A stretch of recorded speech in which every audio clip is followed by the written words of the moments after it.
ओम।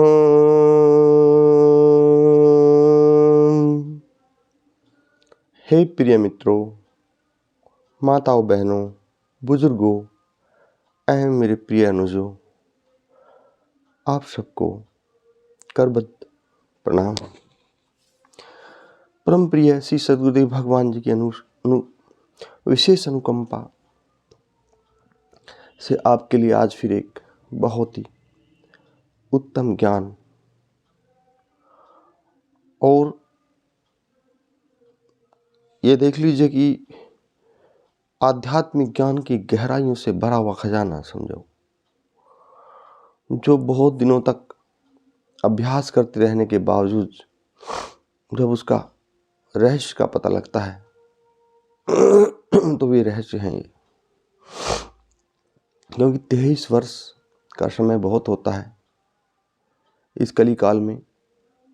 तो ऐसा शास्त्रोक्त बात है कि 12 साल में ही निरंतर अभ्यासरत आदमी कोई ईश्वर चिंतन या कोई कार्य कर रहा है तो सिद्ध हो जाता है, और 23 वर्ष तो समथिंग डबल से के बराबर ही हो जाता है।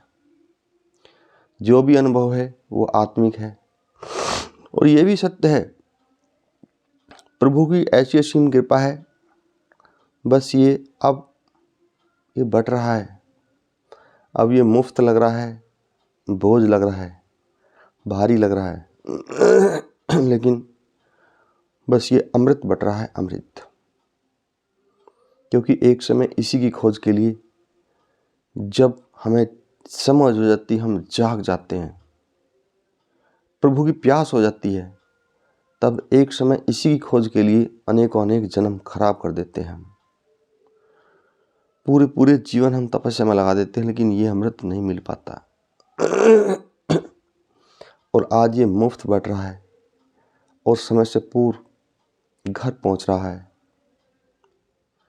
लेकिन ये भी सत्य है मेरे प्रिय बंधु बांधवों, मेरे अनुजों, मेरी माता बहनों, इस अमृत का पान तो वही करेगा ना जिसको अमर होना होगा, जिसका नसीब उत्तम होगा। अन्यथा वीडियो को स्किप करता रहेगा, छोड़ देगा। इस अमृत का पान तो बहुत दुर्लभ आत्माओं को होना है। आज ये बात बहुत सहज लग रही होंगी कि वैसे ही कह देता है, लेकिन ये वैसे कुछ भी नहीं है। जब समय आएगा, समय खुद खड़ा होकर गवाही देगा। और इस लोक नहीं, उस लोक में जब पहुंचोगे तो वहाँ स्वयं धर्मराज ये वीडियो यही दिखाएगा, कहेगा देखो तुम्हें किसी न किसी के माध्यम से मैंने भेजा था, चाहे माध्यम कोई भी था, लेकिन आपने ध्यान नहीं दिया और आप गफलत से नहीं उठे। इसलिए हे मेरे प्यारे मित्रों, बंधु बांधवों, अनुजों एवं मेरी अनंत प्रिय आत्माओं, समय रहते जाग जाओ, समय रहते प्रभु का रास्ता अपना लो, समय रहते अपने आप को सत्य पर समर्पित कर दो। हे मेरे प्रिय मित्रों, माताओं, बहनों, बुजुर्गों एवं मेरी प्रिय अनुजों, यहाँ कोई शिक्षा ऐसी नहीं है कि आप गृहस्थ छोड़ दो, अपने बच्चे छोड़ दो, पालन पोषण छोड़ दो, कार्यभार छोड़ दो। ऐसा किसी भी वीडियो में नहीं है। आप देख रहे हैं तकरीबन 150 पौने 200 वीडियो तकरीबन होंगी, किसी में भी नहीं है। सब में गृहस्थी में रहते हुए आप कैसे उस परम शक्ति को प्राप्त करो, उस परम शक्ति को जागृत करो। ये गृहस्थी में रहते हुए सब विधि बताई जा रही है, यानी कि हर लाभ आपके पक्ष में। जैसा चाहो जीवन जियो और फिर भी उस अनंत दिव्य शक्ति को प्राप्त करो, प्रकट करो, उस ज्ञान को प्रकट करो, ताकि जाते समय जो उस प्रभु के यहाँ परीक्षा हो तो आप अज्ञानियों की तरह मुंह लटकाए ना खड़े रहें। ज्ञान से भरपूर तुम्हारा ओज, तुम्हारा मस्तक चमकता रहे, और श्वेत देवलोक में जो देवदूत, जो अनेक दिव्य आत्माएं हैं, जो सृष्टि का कार्य का संचालन करते हैं, वे नतमस्तक होकर तुम्हारा अभिनंदन करें, तुम्हारा सम्मान करें कि पृथ्वी से कोई ऐसी दिव्य आत्मा आई है जिसके स्वागत में स्वयं देवराज, धर्मराज, सब जिसके स्वागत में ये अनंत अनंत देव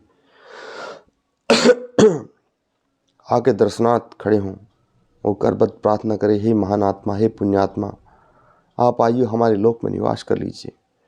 जैसे जैसे उन लोक से आप गुजरोगे वैसे वैसे लोक के प्रहरी आपसे अनुरोध करेंगे कि हे दिव्य आत्माओं, आओ आप हमारे लोक में निवास कर लीजिए, जब तक चाहे, जब तक, अनंत अनंत अनंत अनंत काल तक।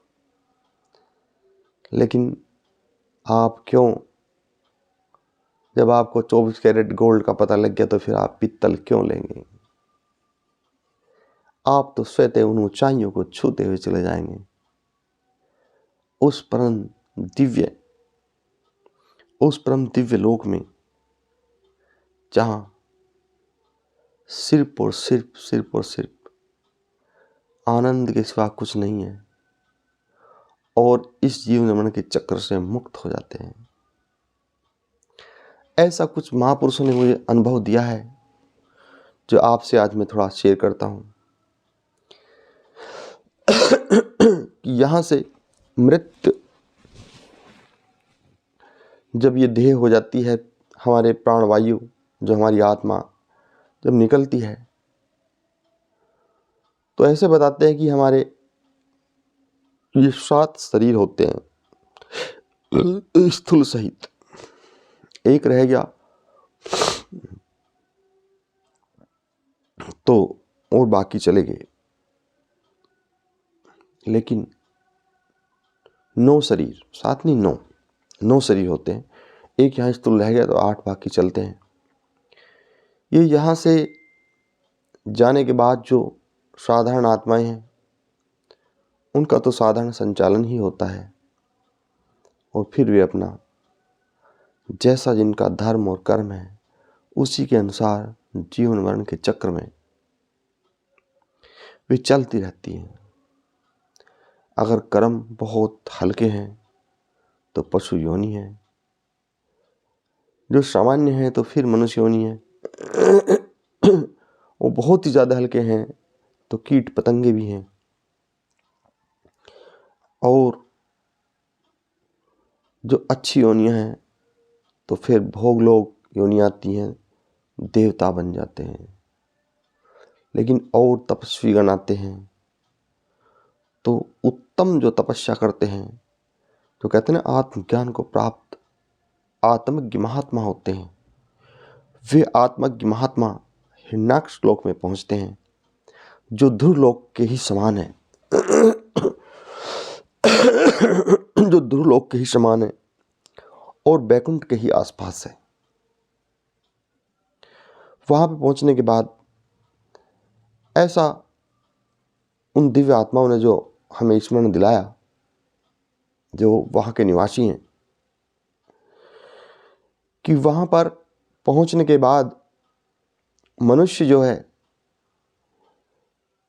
आनंद से हर वक्त भरा रहता है, लबरेज रहता है, और जैसी कोई एक बाल भर भी इच्छा उनके मन में अगर प्रकट हुई या इच्छा जरा सी भी उनके अंदर उत्पन्न हुई तो वही विषय संबंधी, विकार संबंधी या भोग संबंधी जो भी कोई वस्तु अगर हुई भी तो स्वतः उनके सामने प्रकट हो जाती है।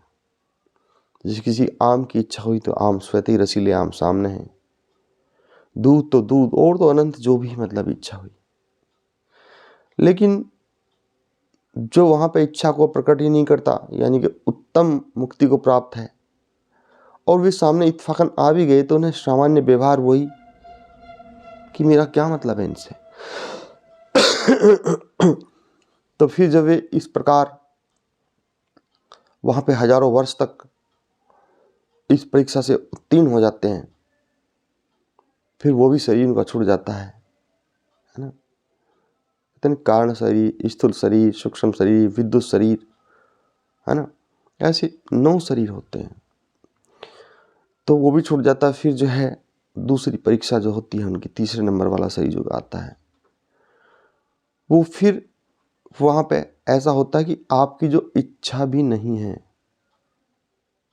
अब सोचिए आप, जो आपकी इच्छा भी नहीं है वो भी आपके सामने उपस्थित रहता है हर वक्त।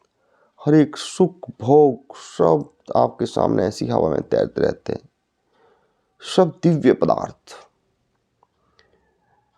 फल हो तो दिव्य, वस्तु हो तो दिव्य, और परियां हो तो दिव्य। मतलब इस तरह की आपने कभी देखी ना सुनी, जिसमें लालयित तो अगर पृथ्वी लोक के मनुष्य को दिखा दिया जाए तो स्वाद देखते ही अपनी शुद्ध बुद्ध भी खो बैठे। लेकिन वहाँ पर भी आपको एक सामान्य व्यवहार के साथ अपने आप में स्थित रहना पड़ता है। अब देखिए प्रभु की असीम लीला है। आपको ऐसे ही ज्योति में ज्योति नहीं मिलती। कहता ना कि यहाँ हमारे भगवान की ज्योति में ज्योति मिल गई, ये कहना बहुत सहज है, इसकी प्रक्रिया थोड़ा गूढ़ है। जब फिर हजारों वर्ष देवलोक के, वहाँ के उस लोक के, यहाँ के नहीं, उस अवस्था में रहेंगे तो फिर हम उस शरीर को भी छोड़कर, वो है ना ईथर शरीर होता है, कई तरह के शरीर, 9 तरह के, तो फिर हम एक ब्रह्मांड में स्थित हो जाएंगे।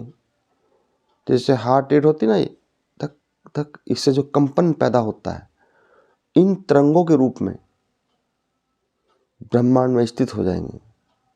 और फिर जो ब्रह्मांड का संचालन होता है, उस संचालन में उन आत्माओं का योगदान होता है जो सृष्टि को चलाते हैं। वे अपनी इच्छा से ही पृथ्वी पर आते हैं, अपनी इच्छा से ही जो भी रूप चाहे वो धारण करते हैं, अपनी इच्छा से ही जिस भी पदार्थ में परिवर्तित हो जाते हैं। ये तो खैर शुरुआत से भी होता है, ये तो बहुत छोटी अवस्था है। लेकिन जो पृथ्वी का राष्ट्र का संचालन है वो उन्हीं आत्माओं से होता है, और एक ब्रह्म स्वरूप हो जाते हैं, ऐसे कि ईश्वर स्वरूप। अब वो ईश्वर का ही कार्य करते हैं। ईश्वर अपना कार्य उन्हीं से करा देता है। फिर इतनी उच्च कोटि का कार्य तो आप भी ईश्वर का कर रहे हैं, इस सृष्टि का, लेकिन वो इतनी उच्च कोटि का कार्य है कि फिर कभी इन झमेलों में पड़ना ही नहीं पड़ता। हे मेरे प्यारे मित्रों, आज जो ये दिव्य ज्ञान मुझे मिला था, मैंने आपको ये बांट दिया है। फिर कोई दिव्य आत्मा आएगी, फिर कोई दिव्य अनुभूति मुझे कराएगी, वो दिव्य ज्ञान के बारे में फिर कुछ मुझे बताएगी, तो मैं आपको जरूर बताने की कोशिश करूँगा। इसी के साथ ही मैं अपनी वाणी को विराम देता हूँ। आप सबको करबद्ध प्रणाम।